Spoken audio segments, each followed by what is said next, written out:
એ રામ રામ બધાને નમસ્કાર.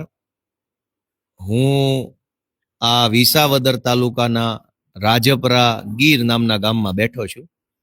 હવે આ આમ જનતાએ મને આશીર્વાદ આપ્યા, પ્રેમ આપ્યો, મત આપ્યો અને ધારાસભ્ય બનાવ્યો. એટલે હવે હું ગામડે ગામડે જઈને લોકોને મળવું, લોકોની વાત સાંભળવી, લોકોના પ્રશ્નો સાંભળવા, ચૂંટણી દરમિયાન જે કાંઈ ઘટનાઓ બની હોય એ લોકો આપણને જાણ કરે અને હવે શું કામ કરવાનું છે એની ચર્ચા થાય. એટલે હું ગામડે ગામડે જઈ રહ્યો છું. આજે આપણે રાજપરા ગામમાં મીટિંગ હતી અને ગામજનો બધા મળ્યા પછી અહીંયા અમારા આગેવાનના ઘરે અત્યારે ચા પાણી કરવા અમસ્તા બેઠા છીએ. મીટિંગ તો બીજી હતી, એ તો પૂરી થઈ ગઈ, પછી ચા પાણી. હવે ગામે એક બહુ જાણવા જેવી બાબત મને જણાવી છે. ગુજરાતભરના લોકોએ વિચારવું જોઈએ, આંખ ઉઘડવી જોઈએ આપણી, કે રાજકારણ તો રાજકારણની રીતે હાલતું રહેશે. કોક ધારાસભ્ય બને, કોક હારી જાય, કોક બીજી વાર બને, કોક એકવાર જીતે, પણ સમાજ બરબાદ થઈ જાય, કુટુંબ બરબાદ થઈ જાય, ગામની અંદર દૂષણ આવે, એવું જિંદગીમાં એક કામ થાય એ યોગ્ય વાત નથી. નેતા ભલે ગમે તે માણસ બની જાય, એ કોઈ પ્રશ્ન નથી, એ તો બંધારણમાં લખ્યું છે. પણ ગામ ભાંગીને, સમાજને બરબાદ કરીને, કુટુંબ તોડીને કોઈ નેતા બને તો એ મોટું પાપ છે. અહીંયા જયારે હું ગામમાં આવ્યો, બધા અત્યારે બેઠા છે મીટિંગ પછી, તો વાતો વાતોમાંથી, કેમ કે હું બધા ગામમાં એટલે તો જાઉં છું, ખબર પડે કે ચાલુ ચૂંટણીએ ભાજપ વાળાએ શું કરેલું, કેવું કરેલું, સરકારી અધિકારીઓ કેવું કરેલું, દારૂ પૈસાનો ખેલ કેવો હાલ્યો, એ બધી ખબર ગામમાં જાવ તો જ પડે. અહીંયા ગામ લોકોએ મને એ વાતની માહિતી આપી કે ગામમાં હું ઘટના બની. એવું કોણ કહે ભાઈ? હા તમે બોલો ને, એ બધું. હા બોલો બોલો, હાલો આવી જાઓ. હા તમે હાલો તો બરાબર છે, બરાબર છે. તમે થોડુંક તમે કયો, હાલો એ ભાઈ, હાલો બોલો. એ મારા કાકાનો દીકરો છે, હા એને દારૂ પીવડાવ્યો લોકોએ. આખો બાટલો આપ્યો એમ કે? બાટલા બે આપ્યા તેમ વાત થઈ. હા બે બાટલા દારૂ પી ગયો, પછી દાંડો તુરત થયો હોય, હા પછી બાઈને મારી છે. ગમે થયું હોય, અમે બોલતા ચાલતા નથી અત્યારે, હા પણ મતલબમાં હું બાય થી વિશ્રામણે વહી ગઈ, પછી ત્યાં તેડવાઈ ગયો. વચમાં કેળામાં એક દવા પીધી, દવાખાને લઈ ગયા હતા, પછી કઈ સારું થઈ ગયું. આખી ઘટના એમ છે કે આ બહુ નાનું એવું ગામ છે, ખેતી આધારિત ગામ છે અને એકદમ ગીરના જંગલની કાંઠામાં, જંગલ જ છે સમજો ને, એવું ગામ છે. આ ગામમાં ભાજપના માણસોએ ખૂબ દારૂ વેચ્યો. કહેવાનું એવું છે કે જિંદગીમાં પહેલી વાર આખો બાટલો હાથમાં આવ્યો, એટલે આખો બાટલો માણસ પી ગયો.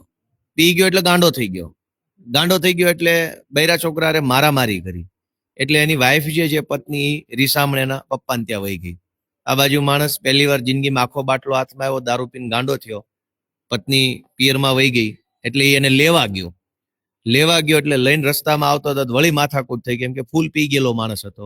તો રસ્તામાં પછી પાછી એ ભાઈએ દવા પીધી એટલે દવાખાને લઈ જવાનું નવું આખું ઘટનાક્રમ ચાલુ થયો. અને એમાં કુટુંબના માણસો, ગામના માણસો, બેનો દીકરીઓ બધા પરેશાન થાય. ભલે કોઈને કઈ થયું નથી, અલગ વાત છે, પણ ગામમાં દારૂની એક બોટલ, કોને આપ્યું કેટલું આપ્યું એની ચર્ચા નથી કરવી, પણ ગામમાં દારૂ, ગરીબ માણસને એક આખી દારૂની બોટલ આપી, આખી જિંદગી પહેલી વાર હાથ વગી જોઈ, એ ખુશ થાય, ઉત્સાહમાં આવે ને પી ગયો આખી, અને આખું એક ઘર બરબાદ થવાના હારે પગી ગયું હોય એવી ઘટના બની. દવા પી ગયો, આખું કુટુંબ ડિસ્ટર્બ થયું. તો ચૂંટણી કોણ જીતે છે મહત્વ નથી. મહત્વનું એ છે કે કોકનું ઘર ભાંગીને ચૂંટણી જીતવા નીકળે તો એ વસ્તુ યોગ્ય નથી. કિરીટ પટેલે આખા પંથકમાં ખૂબ દારૂ વેચ્યો છે. હજુ તો હું ગામડે ગામડે મુલાકાતમાં જઈ રહ્યો છું, વ્યક્તિઓને અનેક અલગ અલગ જ્ઞાતિના, અલગ અલગ ધર્મના બધાને મળું છું.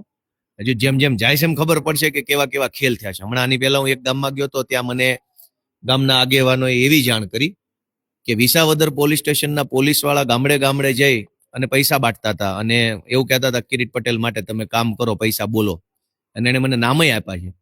ગામમાં ગયો તો મને ખબર પડી ને કે આ ગામમાં પોલીસ વાળા આવીને કિરીટ પટેલ માટે મત માંગતા હતા અને પૈસા આપતા હતા, ઓફર કરતા હતા કે તું ₹1,00,000 લઈ લે અને કિરીટ પટેલ માટે તું તારા ગામમાં કામ કર.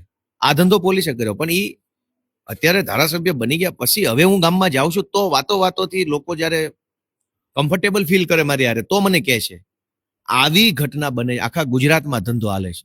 એક માણસની પત્ની રીસામણે વહી જાય, દારૂ ચૂરણી પીવડાવો છો, ઘર બરબાદ થઈ જાય, છોકરા દુખી થાય. આવા ધંધા આખા ગુજરાતમાં હાલે છે. 40 વર્ષથી વિકાસ થયો હોય તો આ ધંધો ન કરવો પડે. એટલે આ ઘટના બધાની હાજરીમાં એટલા માટે મેં આ વિડીયોના માધ્યમથી ગુજરાતને જણાવી છે કે જો આવું થાય છે ચૂંટણીમાં તો હવે ગુજરાતની જનતા થોડોક ન્યાય નિર્ણય યોગ્ય કરે, જેમ વિસાવદરની જનતા છે એ ન્યાય નિર્ણય કરે છે, એવો જ ન્યાય અને નિર્ણય આખા ગુજરાતની જનતા કરે. આંખ ખુલે બધાની કે આવા ખેલ ચાલે છે ચૂંટણીમાં, લોકોનો પરિવાર બરબાદ થાય, સમાજમાં દૂષણ આવી જાય, જુવાનિયા બરબાદ થાય, આપણા વ્યસન થાય, ઈ વસ્તુ ન થવી જોઈએ. એટલે બસ આટલી જ વાત બધાને જણાવવાની હતી. રામ રામ.